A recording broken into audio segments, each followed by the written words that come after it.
1. Sebelum pembuahan. Sebelum mencapai pembuahan, dua unsur penting yang harus ada adalah sel telur dan sperma. Sel telur diproduksi oleh indung telur seorang wanita. Setiap bulan, biasanya wanita akan melepaskan satu sel telur yang sudah matang dari salah satu ovarium. Proses ini disebut ovulasi. Sel telur ini rata-rata dapat bertahan hidup sampai 24 jam semenjak dilepaskan. Sehingga pada waktu ini, sel sperma harus membuahi sel telur agar terjadi kehamilan. Jika tidak ada sperma yang membuahi sel telur, maka sel telur akan hancur dan terjadilah menstruasi. Ketika cairan sperma dikeluarkan atau pria mengalami ejakulasi, sperma yang mampu dilepaskan mencapai 40 juta. Ya, tubuh pria secara teratur memproduksi sperma sepanjang hidup mereka, sehingga ia dapat melepaskan sperma sebanyak itu. Namun, walaupun pria mampu melepaskan sebanyak 40 juta sperma setiap ejakulasi, hanya satu sperma yang mampu mencapai sel telur.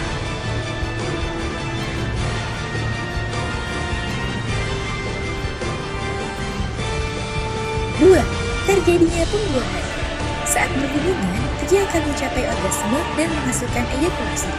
Ejakulasi yang dihasilkan ini akan mendorong sperma ke dalam vagina menuju leher rahim. Setelah sperma masuk ke dalam tubuh wanita, perjalanan sperma mencari sel telur untuk dibuahi baru akan dimulai. Ini merupakan perjalanan panjang bagi sperma dan tidak mudah untuk dilewati. Terdapat berbagai tantangan untuk mencapai keberhasilan membuahi sel telur. Tantangan pertama yaitu lingkungan asap pada vagina yang membuat sperma tidak mampu hidup lama di vagina dan akhirnya mati. Tantangan kedua yaitu lingkar serviks, mempunyai sperma yang memiliki kemampuan berenang paling kuat yang dapat menembus lingkar serviks ini.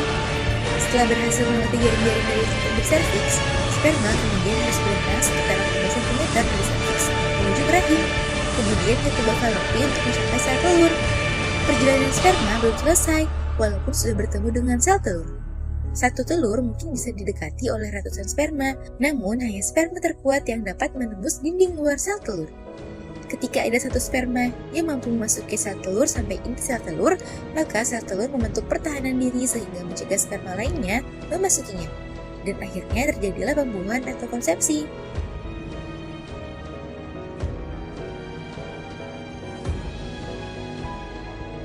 3. Setelah pembuahan.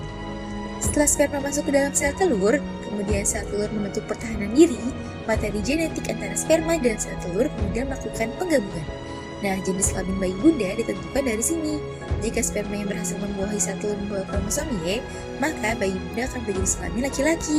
Sedangkan jika sperma membawa kromosom X, maka bayi bunda akan berjenis kelamin perempuan.